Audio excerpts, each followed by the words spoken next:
Pour ne rien manquer, abonnez-vous maintenant. Radio André Berkoff. Ça balance pas mal. Berkoff dans tous ses états, ça balance pas mal sur Sud Radio.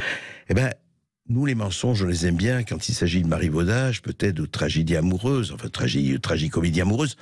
Mais là, on les aime pas du tout. On les aime pas du tout quand, sur France 5, un documentaire, pareil, dimanche soir sur France 5, je rappelle, radio de service public, je le rappelle, il faut le rappeler, payé par nous autres, par tous les contribuables français, toutes les contribuables, sur l'horrible meurtre de Lola, de la petite Lola. Vous savez, c'était en octobre 2022, il y a quelques mois. Ce qui s'est passé est ignoble, un massacre véritable. Eh bien, il y a eu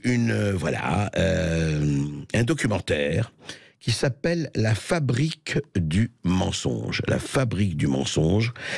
Je l'ai regardé hier, j'ai regardé un replay, et je dois dire que, je vais vous dire, je ne sais pas si certains d'entre vous l'ont vu. Sinon, je vous invite à le voir. Parce que c'est proprement, oui, j'emploie le mot, vomitif. C'est honteux, c'est-à-dire que quand on sort de ce documentaire, on dit, voilà, c'était un fait divers, comme ça arrive. Je rappelle qu'une petite fille de 12 ans a été violée, il faut le dire, je ne vais pas donner les détails parce qu'ils sont plus que sordides, massacrée, etc., mis dans une valise, etc., par Rabia, une jeune femme de 24 ans, qui était sous le coup d'une OQTF, obligation de quitter le territoire français. Eh bien, quand vous regardez 1h30 de documentaire, eh ben, pratiquement, oui, certes, ça a eu lieu. Alors, on ne donne pas les détails, et on aurait pu donner les détails de la manière dont c'est fait. Mais oui, mais ça a été utilisé. Et le vrai coupable, le vrai responsable, c'est l'ultra-droite, l'extrême droite, Zemmour, Le Pen, Bock-Côté, Pro, etc., etc. Voilà, ils ont profité pour répandre l'idéologie sulfureuse, nauséabonde, du grand remplacement, de Renaud Camus, etc., etc. Voilà. Et à ce moment-là, c'est très simple. On ne parle plus de ce qui s'est passé. On ne parle plus de cela. Alors, effectivement, c'est défendu, voilà, l'avocate de la famille, etc. L'ami aussi de la famille qui disent il ne faut pas exploiter tout cela. Vous savez, et il dit la vengeance n'est pas la justice. Mais on ne parle pas de vengeance.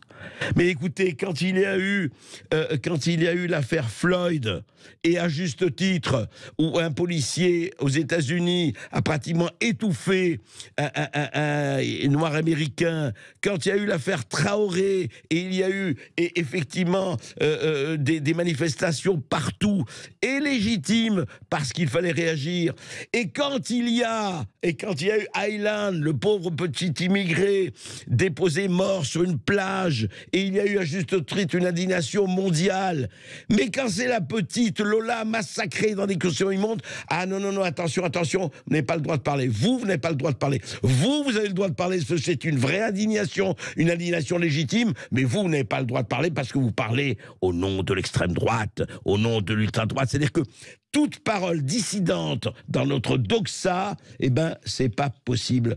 Ce n'est pas écoutable, ce n'est pas entendable. Et pourtant, on est dans une histoire de massacre. On est dans une histoire terrible. Et on a des histoires, mais vraiment, on ne va pas vous donner tout le détail. Mais je dois dire que sur les réseaux sociaux, un certain Polydamas a dit des choses assez justes. Il a dit d'abord, on accuse d'avoir lancé Fève de Souche, d'avoir lancé l'affaire le dimanche 16 octobre, quand le Parisien révèle l'origine algérienne des suspects.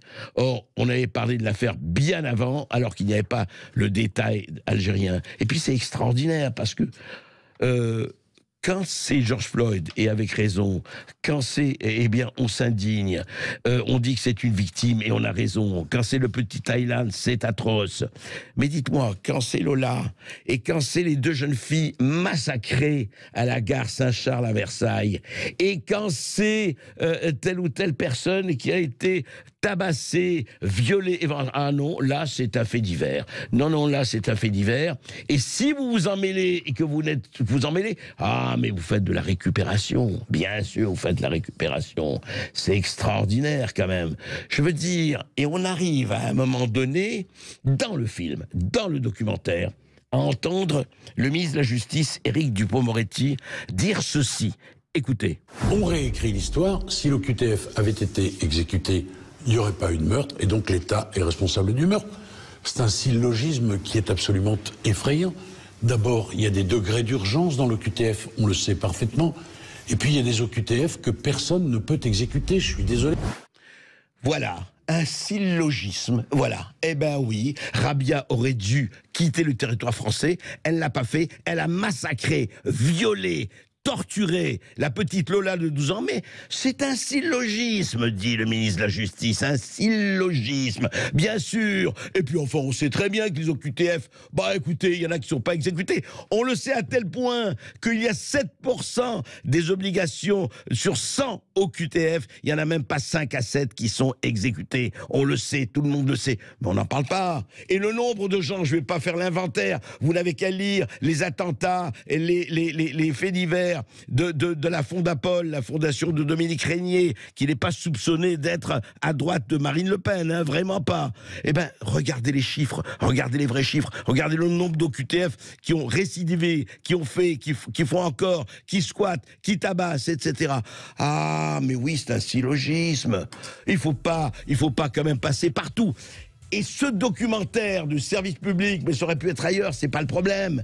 Mais enfin, écoutez, vous ne voyez pas à quel point ça sent l'indignation à 10 vitesses, ça sent l'indignation sélective, ça sent les 10 poids et 10 mesures. Écoutez, s'il faut s'indigner, moi je me suis indigné sur Floyd, et moi, et des milliers, et Highland, c'était terrible. Ah, mais Lola, non, c'est un fait divers, on n'en parle pas. Non, c'est un fait divers. Attention. Et alors, on voit les politologues, les psychiatres, les spécialistes. Ils disent, non, mais attendez, distinguo, mon cher, distinguo. Non, Lola, évidemment, la rabiadée, effectivement, algérienne, d'origine algérienne. Oui, mais ça, oui. Ah, évidemment. Et alors, on sort Anders Breivik, le fameux tueur, là, du Brabant, etc. Pas du Brabant, on parle de cet arduel. Bon, on sort on sort tout et on en fume et on amalgame. Et c'est quand même très, très, très, très, très grave de faire ça. Vous savez pourquoi c'est très grave? Parce que il n'y a pas, encore une fois, de fausses victimes. Il n'y a pas de victimes d'honneur et de victimes 5 étoiles et de victimes 0 étoiles. Il y a des victimes et il y a des assassins. Et je finirai par dire ce que disait le célèbre humoriste Alphonse Karr. Je suis comme lui contre la peine de mort, mais à une condition, que messieurs les assassins commencent.